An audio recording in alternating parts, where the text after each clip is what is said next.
Today we are going to revise array. Array shouldn't be something new to you, right? Today our topic is our students' most favorite topic. Wow, when students see array, they feel excited. Oh, array are so good. I love it. But before we revise array, let's go and look for loop first. So as usual, you got a file name. Okay, the file name is capital letter, follow the class name. After that, you got a main. Okay, a main. Right now, you declare an array size, okay, an array with the size of 23, okay. Right now, if I declare like this, this is considered as hard code, okay, hard code. You shouldn't do this, okay, you shouldn't do this. What you need to do is declare a variable, okay, declare a variable in here, and then ask the user for the variable size, or you need to check the file length, okay, check the file length, okay, check your file length. Then only open the array size according to your requirement. Do not open the array more than the size you need. Okay, I repeat again. Do not open the array size more than you need. So example, if you want to store 23 items, okay, you store 23 items only, okay. Let's not look at array first, okay. Let's not look at array first. Let's go for simple thing. So let me ask you guys, let's see who is the smartest guy or girl. If I put integer c is equal to 0, c is less than 23, and then c++, then I print the word hello. How many hello do you expect to see? Okay, give you a background first, how this for loop work. The for loop format is like this. It's very conventional. For loop is the best friend of array. That's why I want to introduce for loop first. When we initialize the for loop, for Java, in C, right? In C, you cannot do this. C89 standard. In C89 standard is different format, but we talk about it in future, okay? Here you are learning Java. In Java, you are learning integer declaration like this. You can declare the integer like this, and you must do this, okay? You must do this, you cannot do like this. In Java, you cannot do this, okay? You cannot. However, if you are doing a C89, okay, if you are doing a C89, you need to do this, okay? Just extra knowledge for you. Take a piece of paper and pen. So you only write down important notes, okay? Don't need to memorize too much.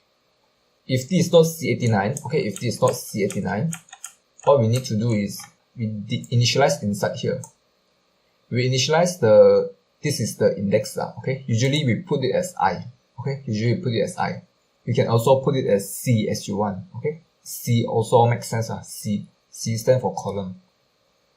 For integer, C or I, however you want, equals 0, okay, we initialize as 0, okay. And then this is the condition. If this condition is true, then we are going to execute the code inside here, okay. We execute the code inside here. When the code is executed, then we perform the third, okay, the third one. This is the C++. C++ means post increment, okay. We are going to increase C by 1. So C at 1 is 1. When C is equal to 1, then we check, is C less than 23?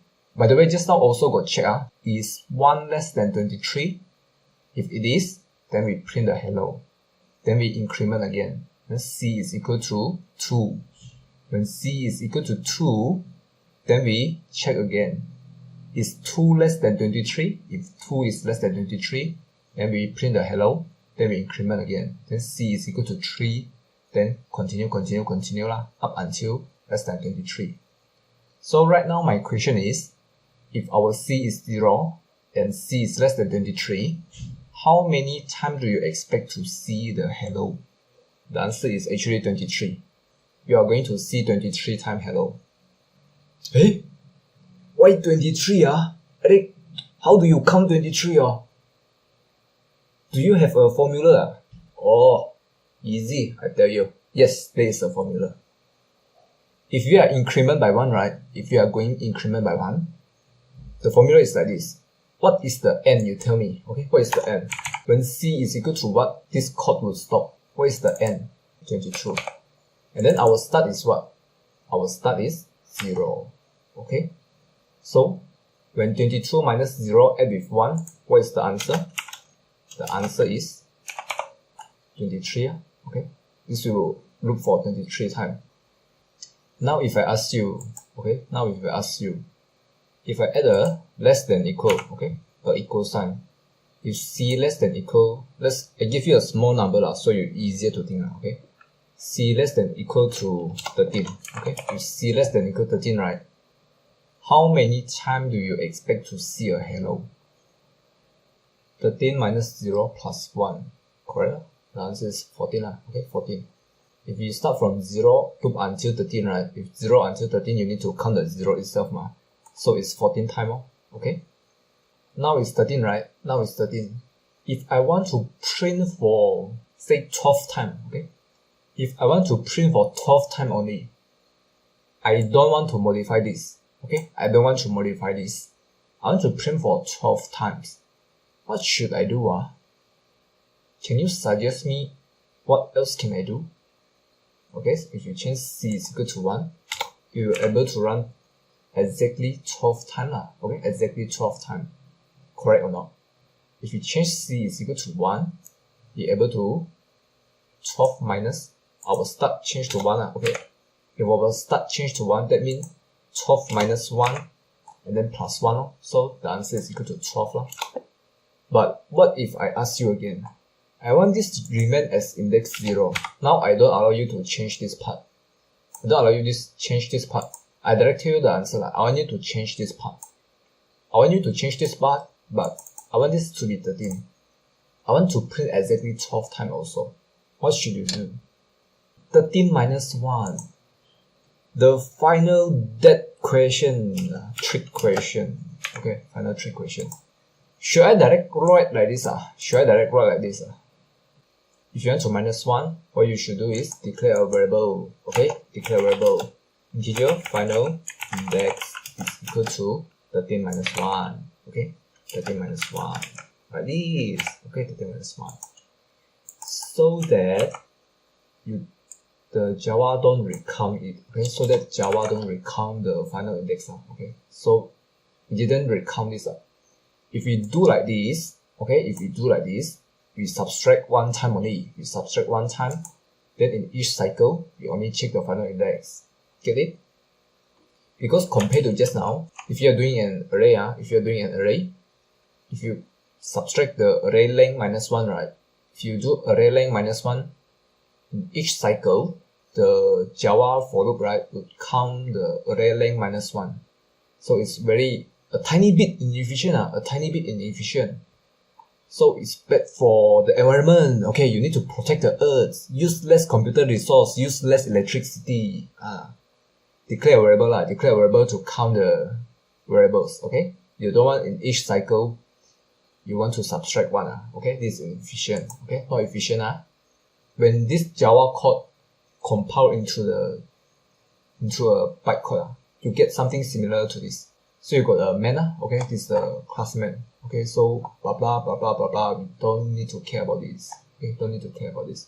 What we are interested is the main method. Okay, the main method. So example, if we initialize the array with the length of 23. So first, I actually didn't study this Java bytecode before, so forgive me if I speak something wrong. Maybe some of you guys more expert than me in this field. Okay, so I did roughly say what I understand. Okay, so it pushed the value into, I don't know, this is a stack or what. Okay, after that it declare a new array. Okay, new array of integer. Okay, type integer, and then it's going to probably open the size as 23, and then store. I don't know this one, and then starting from this line. Okay, starting from this line, it load the array length. Okay, it load the array length. And then it load the, I don't know what is this. I also don't know what is this. Then it do some comparison. Probably check for this one. Okay, probably check for this one. And you see something in here, right? Line 11, subtract. Subtract. I think this is subtract. If you don't believe me, you can go and Google. I believe this is subtract. You subtract by 1. Okay. Icons 1, I believe this one is represent this one. I believe it's 1. So we subtract it, then only it compare. Is the condition correct? If is true, okay, if it's true, then only it go to, where is it? I don't know where. Go to a print method. Okay, go to a print method. Print line. Okay, it will go to here, print line. Okay, then it will print the array lah. Okay, print the array. After that, let's continue. After it invoke the print line, okay, after it call the print line, then I don't know what is this thing. Then it call to go to 7. Okay, it call go to 7. Then we repeat go to 7 again. Go to 7 is in here lah. Okay, line 7. Line 7, what it do is it's going to check the array length again. Check the array length, and then it subtract it with the constant one. Okay, it subtract it with 1 again. So as you can see, in every cycle, right? In every cycle, it actually subtract by 1. Okay, subtract by 1. Similar to C. Similar to C. If you subtract by 1 inside here, right, it's going to be keep recounting the value in here. So you don't want that to happen. What you should do is just declare a variable. Okay, the take-home message is declare a variable. Okay, declare a variable called as example final index lah. Final index is equal to our num array length minus 1 lah. Okay, declare a variable like this so that Java don't recount it. Okay, the take-home message is declare a variable so that Java count this one time only. So it only compare, okay, only compare with this one. You don't want Java to keep recounting. You don't want Java to keep subtract. Okay. Example, if you have a huge array, if you keep subtract by 1, right, it will make your program slightly slower than your competitor. Say example, if your competitor go and do this, he know internal thing, so he direct count 1 time. Obviously, his algorithm will be faster than yours lah. Okay, this is correct. This is correct. You should do this. Okay, screenshot it if you want.